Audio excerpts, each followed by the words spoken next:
Deuteronomy 13-15. If a prophet or a dreamer of dreams arises among you and gives you a sign or a wonder, and the sign or wonder that he tells you comes to pass, and if he says, "Let us go after other gods, which you have not known, and let us serve them," you shall not listen to the words of that prophet or that dreamer of dreams. For the Lord your God is testing you, to know whether you love the Lord your God with all your heart and with all your soul. You shall walk after the Lord your God and fear him and keep his commandments and obey his voice, and you shall serve him and hold fast to him. But that prophet or that dreamer of dreams shall be put to death, because he has taught rebellion against the Lord your God, who brought you out of the land of Egypt and redeemed you out of the house of slavery, to make you leave the way in which the Lord your God commanded you to walk. So you shall purge the evil from your midst.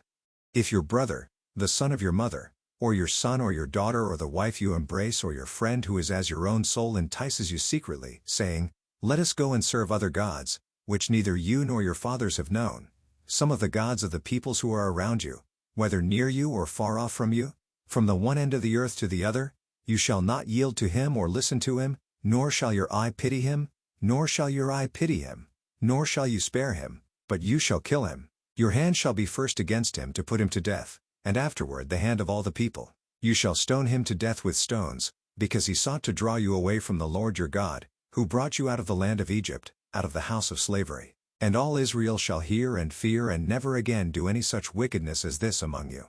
If you hear in one of your cities, which the Lord your God is giving you to dwell there, that certain worthless fellows have gone out among you and have drawn away the inhabitants of their city, saying, "Let us go and serve other gods, which you have not known," then you shall inquire and make search and ask diligently. And behold, if it be true and certain that such an abomination has been done among you, you shall surely put the inhabitants of that city to the sword, devoting it to destruction, all who are in it and its cattle, with the edge of the sword. You shall gather all its spoil into the midst of its open square and burn the city and all its spoil with fire, as a whole burnt offering to the Lord your God.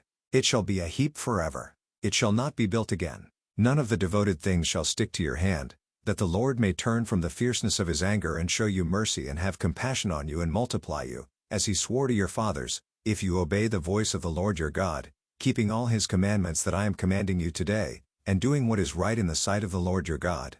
You are the sons of the Lord your God. You shall not cut yourselves or make any baldness on your foreheads for the dead. For you are a people holy to the Lord your God, and the Lord has chosen you to be a people for his treasured possession, out of all the peoples who are on the face of the earth. You shall not eat any abomination. These are the animals you may eat: the ox, the sheep, the goat, the deer, the gazelle, the roebuck, the wild goat, the ibex, the antelope, and the mountain sheep. Every animal that parts the hoof and has the hoof cloven in two and chews the cud, among the animals, you may eat. Yet of those that chew the cud or have the hoof cloven you shall not eat these: the camel, the hare, and the rock badger, because they chew the cud but do not part the hoof, are unclean for you. And the pig, because it parts the hoof but does not chew the cud, is unclean for you. Their flesh you shall not eat, and their carcasses you shall not touch.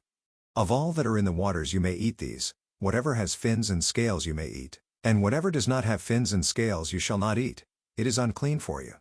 You may eat all clean birds, but these are the ones that you shall not eat: the eagle, the bearded vulture, the black vulture, the kite, the falcon of any kind, every raven of any kind, the ostrich, the nighthawk, the seagull, the hawk of any kind, the little owl and the short-eared owl, the barn owl and the tawny owl, the carrion vulture and the cormorant, the stork, the heron of any kind, the hoopoe and the bat, and all winged insects are unclean for you. They shall not be eaten. All clean winged things you may eat.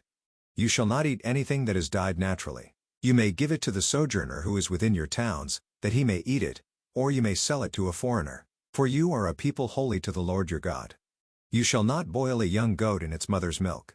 You shall tithe all the yield of your seed that comes from the field year by year, and before the Lord your God, in the place that he will choose, to make his name dwell there, you shall eat the tithe of your grain, of your wine, and of your oil, and the firstborn of your herd and flock, that you may learn to fear the Lord your God always. And if the way is too long for you, so that you are not able to carry the tithe, when the Lord your God blesses you, because the place is too far from you, which the Lord your God chooses, to set his name there, then you shall turn it into money and bind up the money in your hand and go to the place that the Lord your God chooses, and spend the money for whatever you desire: oxen or sheep or wine or strong drink, whatever your appetite craves. And you shall eat there before the Lord your God and rejoice, you and your household. And you shall not neglect the Levite who is within your towns, for he has no portion or inheritance with you.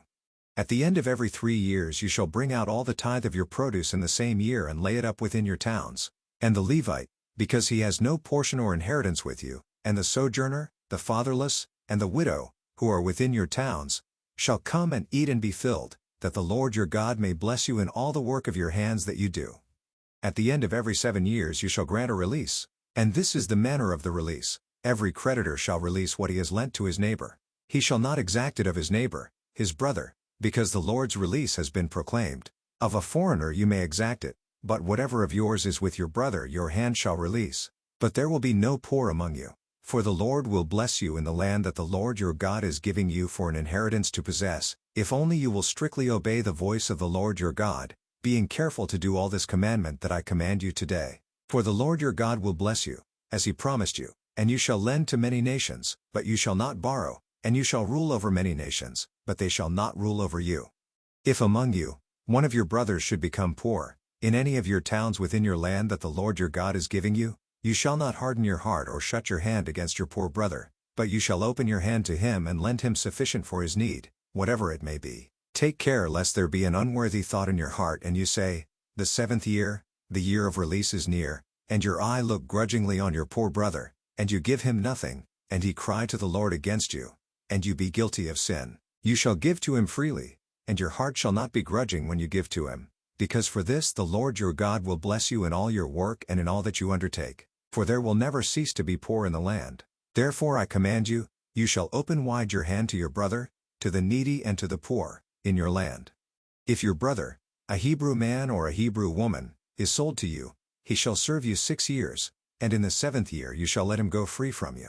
And when you let him go free from you, you shall not let him go empty-handed. You shall furnish him liberally out of your flock, out of your threshing floor, and out of your winepress. As the Lord your God has blessed you, you shall give to him.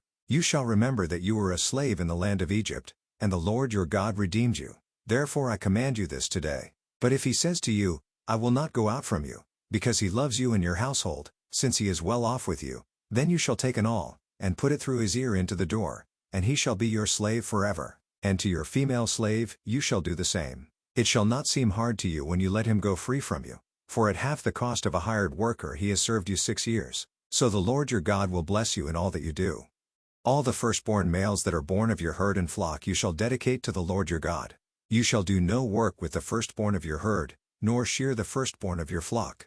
You shall eat it, you and your household, before the Lord your God year by year at the place that the Lord will choose. But if it has any blemish, if it is lame or blind or has any serious blemish whatever, you shall not sacrifice it to the Lord your God. You shall eat it within your towns. The unclean and the clean alike may eat it, as though it were a gazelle or a deer. Only you shall not eat its blood, you shall pour it out on the ground like water. Luke 8:40-9-6. Now when Jesus returned, the crowd welcomed him, for they were all waiting for him. And there came a man named Jairus, who was a ruler of the synagogue. And falling at Jesus' feet, he implored him to come to his house, for he had an only daughter, about 12 years of age, and she was dying. As Jesus went, the people pressed around him. And there was a woman who had had a discharge of blood for 12 years. And though she had spent all her living on physicians, she could not be healed by anyone. She came up behind him and touched the fringe of his garment, and immediately her discharge of blood ceased. And Jesus said, Who was it that touched me? When all denied it, Peter said, Master, the crowds surround you and are pressing in on you. But Jesus said, Someone touched me, for I perceive that power has gone out from me. And when the woman saw that she was not hidden, she came trembling, and falling down before him declared in the presence of all the people why she had touched him, and how she had been immediately healed. And he said to her, Daughter, your faith has made you well, go in peace. While he was still speaking, someone from the ruler's house came and said, Your daughter is dead, do not trouble the teacher anymore. But Jesus on hearing this answered him, Do not fear, only believe, and she will be well. And when he came to the house, he allowed no one to enter with him, except Peter and John and James, and the father and mother of the child. And all were weeping and mourning for her, but he said, Do not weep, for she is not dead, but sleeping. And they laughed at him, knowing that she was dead. But taking her by the hand he called, saying, Child, arise. And her spirit returned, and she got up at once. and he directed that something should be given her to eat. And her parents were amazed. But he charged them to tell no one what had happened. And he called the 12 together and gave them power and authority over all demons and to cure diseases. And he sent them out to proclaim the kingdom of God and to heal. And he said to them, "Take nothing for your journey, no staff, nor bag, nor bread, nor money, and do not have 2 tunics. And whatever house you enter, stay there, and from there depart. And wherever they do not receive you, when you leave that town, shake off the dust from your feet as a testimony against them." And they departed and went through the villages, preaching the gospel and healing everywhere. Psalm 71. In you, O Lord, do I take refuge? Let me never be put to shame. In your righteousness deliver me and rescue me. Incline your ear to me, and save me. Be to me a rock of refuge, to which I may continually come. You have given the command to save me, for you are my rock and my fortress. Rescue me, O my God, from the hand of the wicked, from the grasp of the unjust and cruel man. For you, O Lord, are my hope, my trust, O Lord, from my youth.